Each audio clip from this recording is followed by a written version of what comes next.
Okay, well, talking about the neutrals, it's a continuous gripe in this game, and one thing the EU 8 or 9 can help by taking some of them out, things like Poland and maybe the Habsburgs, Sweden.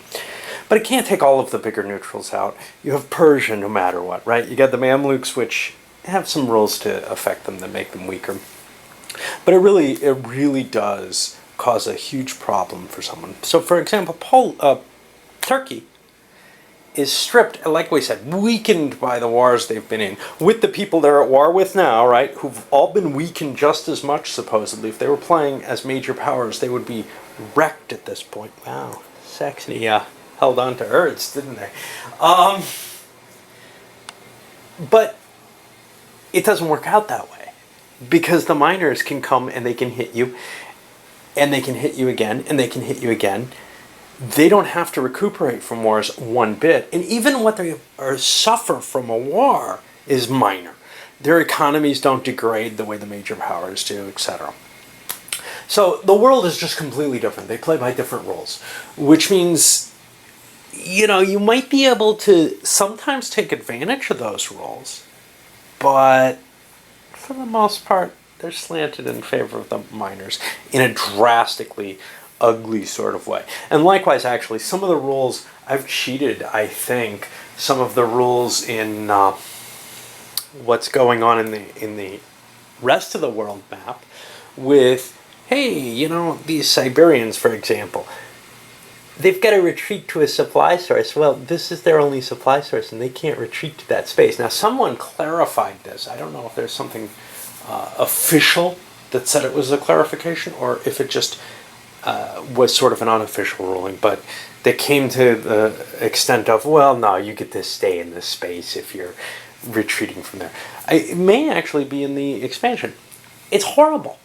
I mean, it's hard enough to defeat these things and get your chance on them, but they tend to be large armies, especially things like the Incas or Aztecs, that you have no chance of defeating if you don't, here's a close-up of our North American conflict with the French there. But if you don't, you have to roll very lucky, to do the kinds of things that Cortez did. And you could say, well, that was extraordinary. Yes, but the game ain't going to work the way it does unless sometimes those things happen. In fact, that they happen fairly often.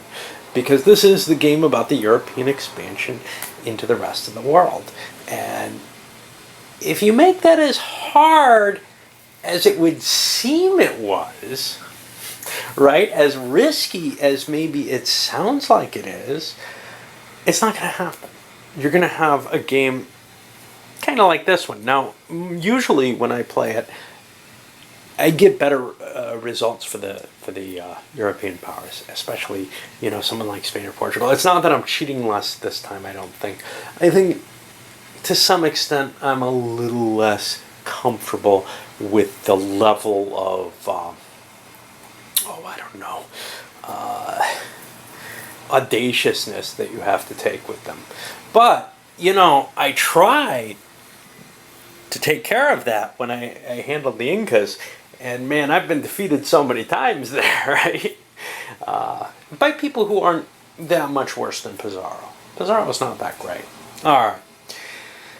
So on to the 7th round, and these major powers, 6 rounds, if you're doing one action per round, is $120, and you can say, well, that's not a lot, right? Well, the Dutch pulled in maybe, 440.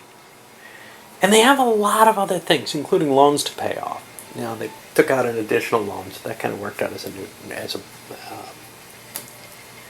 blank there. Here we've got close in of what's going on in the naval areas. These are commercial fleets. This is a privateer that the English have there.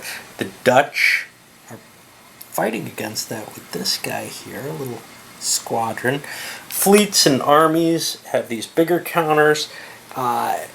Those just kind of show the size of the force, and every counter has a plus or minus side, which indicates how much is in it. So if an army is big enough, it's got to be on the plus side. If an army could fit in it as a detachment, it's got to be deployed as such. Some of these rules aren't really specified in the game, right? So like, it doesn't really say you can't have an army minus with 1 strength point in it. To me, that violates the flavor of the hierarchy rules. You'll see here, every leader has a little letter, and the closer to A those letters are, the bigger a force they have to command. On the other hand, some of the hierarchy rules you have to bend. The game just does not work if you don't bend them, because, you know, conquistadors over here who outrank generals in Europe mean that you must deploy an army in the New World, and you may not have explored it yet. You know, it's so I bend them a little bit. And then there's further bendings in the rules themselves. So we have over here a governor, which came out in the expansion, and that kind of has an A rating in his territory. Well, what does that mean? Does that mean he can command the biggest army? I think so, as long as it's in his territory. But it kind of twists things, and like that army can't necessarily leave his territory. You might have to, only break off forces from his territory that are allowable if you're using his special ability there. Anyway, you got to fudge a lot of crap in this game, and that's just a factor of it. Russians, they got rid of the Siberian army, perhaps because I cheat, but they've got this revolt. It's only a revolt minus. They had several chances to get rid of it, at +2 on the die roll each time, I believe. And they failed every time. And so now that's going to improve. And again, making up some rules, it's going to generate the army again. Because it doesn't make a lot of sense if it doesn't. And I've cheated in their favor by letting them destroy the army by not having supply. And, you know, whether or not the game is playable by the rules in some strange sort of way is beyond the point. Once you start having, I mean, the truth of the matter is there's a lot you're going to have to change. And once you start tweaking so much, you start thinking about other things. So in my case, one thing I'm thinking of is for the miners to start adding this degradation to their war effort, where they have sort of a penalty against them, and they have to recover their economies to some extent. I'm not sure how to do that. Even more than the economic degradation, though, would be a political will degradation, which is to say, you know, let's say Persia's been in the war for 3 turns. They should be getting tired of it just like Turkey is. If 2 major powers go to a war, and this is the thing, England's not going to surrender this turn.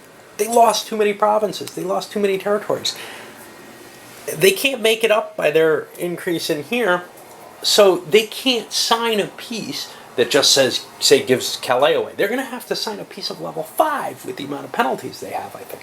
Oh, no, there's only a 4-point penalty swing. So it's actually probably a peace of level 1. Yeah, they'd do that. Question is, would other people accept it? Well, France would. And then the Dutch have to kind of agree to that, I think. I have to look at the rules for that, whether or not there's a possibility for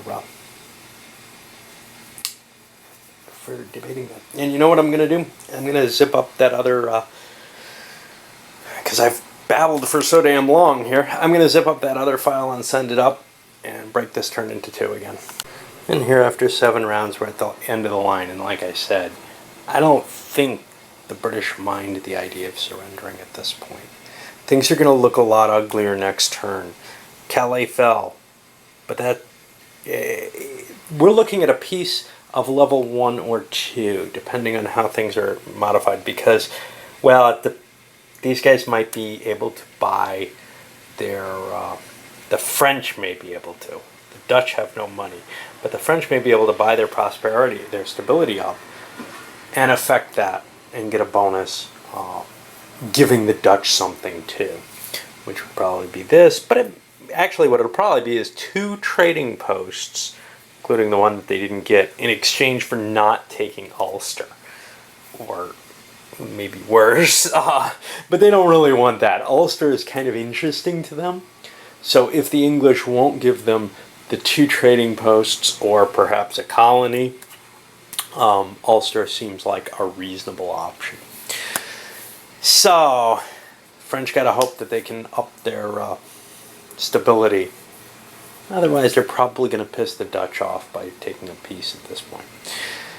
Turks, I think they're at constrained peace at this point if they don't get out of there. And they don't have the money. No penalties. I don't know. Maybe I lost it, but they entered the war recently. So, yeah, they're not forced to surrender yet. But I mean, if they can get out of these wars kind of cheaply, they'd like to. In a sense, they kind of want to just give the Habsburgs all their territory back, because as long as the Habsburgs have any, they can freely declare war on the Turks. But once they don't, once they have none anymore, the Turks are free to act wherever they like. Of course, where they most want to act is getting to Vienna, which is kind of the problem with it all. I don't know. We'll see. All right. I'll come back after I do all that end of the turn type crap. Okay, so it's the end of the turn. Drag that back, put that up. We're going into this, the last turn of the period. People have to reach their goals here. Now, what happened out of it all? Well, for the Turks, they didn't get out of anything. They would have required a full surrender on the Habsburgs. They reset some 10 bonus points against them in terms of the peace differential. So they're very willing to not surrender there, especially after they failed. I think they tried to go for a peace of level 1. They needed like a 10 this time on the Persians. 1 or 2 is okay. They'll give up 1 province. More than that, it's just too expensive from their point of view. And if they give up a province, if Persia gets to choose it on a level 2, they would have chosen Armenia, which is more valuable. So instead, I forgot to mark these. Instead, or did I? Oh, let's leave them. Instead, what happens is the Persians at a level 1 would have only been able to choose, say, Georgia. Or they could take cash, which might end up bankrupting the Turks. That's Spain's option. Now, the big war. France managed to drive the 2 Italian nations out, Savoy and Genoa, and now they're over in the neutral pool over here, instead of on England's track. They've been knocked out of the war, essentially. Bought off with a separate peace. But not bought off, just given a white peace, essentially. Now, no, they took a piece of level 1, they took cash from, and a piece of level 1 is just as good for cash generation, the way I play the game, as any piece is for these small miners, because all they can give you is what they make in 1 year, or 1 turn. The English, French, and Dutch sat down at the table, and the points were sitting. The French got themselves up to +1, but they couldn't get any higher. Had they been able to get up to +3, it would have been a piece of level 3, which I don't remember. I think it ended up a piece of level 2 at the +1 mark, because you average the 2. Piece of level 2 means 1 province. France gets first pick of all the bonuses, so obviously they would take Calais. England said, look, I'm willing to get out of this. This is not going well for me. This is ugly. I have no navy. This is just bad. The Dutch did not want to accept it. And so now the Dutch and the English are still at war. Now this may be very bad for the Dutch, because England's a powerful country compared to them usually. But you get this foothold. All they're facing in miners right now is Lorraine, which is not terribly impressive. Of course, both countries have additional powers they can call in. For the English, they can call Denmark in. They probably can't get Venice. For the Dutch, Well, if Denmark comes in, scary stuff like Prussia and Hanover become valuable and can maybe swing issues. However, Denmark is only in military alliance, so they won't be able to do much to them, to one another. So mainly the Danes would be there to lend their fleet to the English, which would be quite helpful, actually. I don't know. So far, the Dutch have the advantages. They've grabbed a couple of territories. Ooh, they're going to have to get this leader out of here. Scotland left the war with the French. They're a French ally. So we'll just put this over here somewhere. But, and they also have the trading post help. They wanted something out of the war. And France just wasn't able to give them anything of worth here.